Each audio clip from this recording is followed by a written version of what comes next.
I'm Chris Adams. I work in Kabul, Afghanistan. I'll be heading into my second year as the private sector team lead, and my team, along with some of the others, are leading the Mumbai Trade Show. Thank you, Chris, for all the great work that you do. Dear speakers, colleagues, ladies and gentlemen, it's a great honor to be here today to talk about the private sector development in Afghanistan. But before I start, I would like to remember the sacrifices the Afghan security forces and the Afghan people have been making over the past 5 days to defend our city of Ghazni, a city that many of you may have heard as the center of Islamic empire, and at some point at the heart of Ghaznavid, and Islamic cultural civilization has been burned and attacked by terrorist groups in the past 5 days. And I want to remember those who are on the front line clearing that area to make it safer. So can we take a moment of silence to remember those who have lost their lives and injured?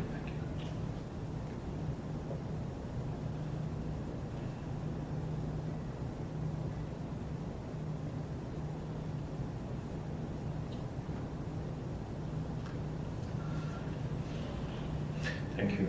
India, as a global leader in trade in the world today, has been, like I said, a partner to Afghanistan. In many of Afghanistan's provinces, we are expecting to increase our bilateral trade with India by $2 billion by 2020. And the air corridors that were mentioned in the video are helping us achieve that.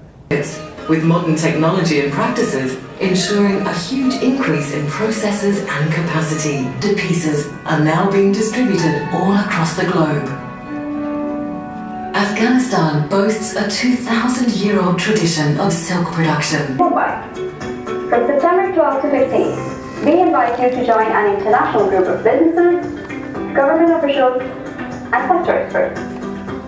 See the products, touch the carpets, taste the fruit, shake hands with the Afghan business people who could, this time next year, be your partners. Join us. Come and see how bright the future can look. Not just thank you. I want to thank you for coming out today for this Washington, D.C. kickoff for this year's Passage to Prosperity Trade Show. Wasn't that a wonderful, wonderful video? And isn't it the most colorful, bright picture of Afghanistan that we would want to see? It's very well done. Thank you, Chris. I'd also like to spend a bit of time just now to introduce you to our incoming mission director, who will be arriving in Kabul in September.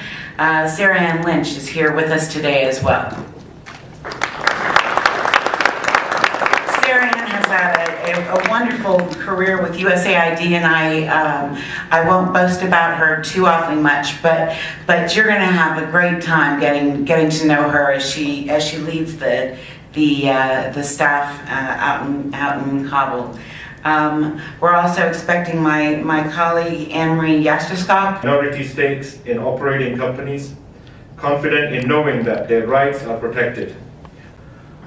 India has historically been Afghanistan's largest market, and Afghan produce and the Kabuli wala, the gentleman from Kabul, the friendly Afghan trader of dry fruits, is part of the folklore of our country, with which all of us have grown in our formative years.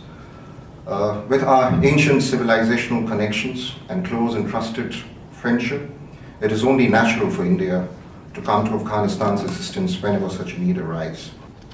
Please come. I think one of the big pieces we haven't talked about is our push for aviation and export processing zones. We have a very strong partner with Afghan Civil Aviation Authority.